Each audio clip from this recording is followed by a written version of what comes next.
The events in Minneapolis and the protests that followed have sparked some very difficult conversations about race. So we turn to two leading scholars and best-selling authors who've written extensively about race in America. Ibram Kendi is of Boston University, and DiAngelo is from Washington University in Seattle.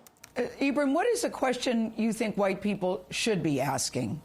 I think if white people claim they are anti-racist, then they should be asking questions like, why is it that unarmed black people are being killed by police, but armed white people are being arrested? Why is it that black people are disproportionately dying of COVID-19? Why is there a growing racial wealth gap in this country? And to me, if you answer, well, because there's something wrong with black people, then you're answering with a racist idea. I would urge white Americans to remove the claim, I'm not racist, from our vocabularies. What are some of the excuses that you've heard when people say, I'm not racist because? Well, I've been to Costa Rica. I'm a vegetarian. I'm from Canada. I had a black roommate in college. I was a minority in Japan, so I know what it means to be black. It just goes on, and it's I saw absurd. something in your book that said, I marched in the 60s. I marched My in the cousin 60s. is married to a black man. Yeah. Most black people I know, myself included, are hearing from their white friends who are asking for guidance about what they should do. How can they be better? Is that fair? I think people, they don't have to go to that proximate black friend in order for that black person to teach them about racism, because first and foremost, not every black person is an expert on racism. Very fair point. Just because you're a person of color does not mean you're an expert on that topic.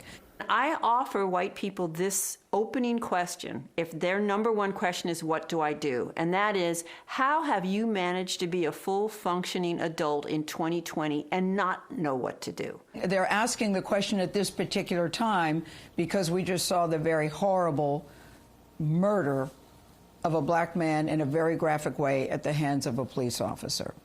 Is that the point? Well, how many times have we seen a very graphic, horrible murder at the hands of a police officer? How many times have we reacted when Colin Kaepernick respectfully went down on one knee? Did we ask, help me understand why he would do that? Or did we attack him and invalidate him, and did he lose his job for that? What about family members? You know, it often comes up at the family dinner table. Everybody has an uncle fill in the blank. I think most white Americans can relate to that family dinner when Uncle Bob says that thing and 5 people just cringe, but nobody says anything. Why would interrupting Uncle Bob's racism ruin your dinner, and not interrupting his racism not ruin your dinner? Let me just say, Gail, when I was diagnosed with cancer, that hurt. It hurt me deeply. And I suspect when someone is diagnosed with being racist, it hurts them deeply. But I think they can trust the person who's giving them the diagnosis, someone who studies racism or a loved one, to say, I'm giving you this diagnosis because I want you to get better. Do you think racism can be eliminated, Dr. DiAngelo?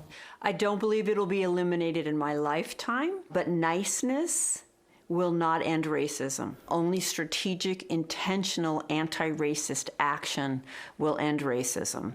I believe that it will be one day. And in your lifetime? I don't know about my lifetime.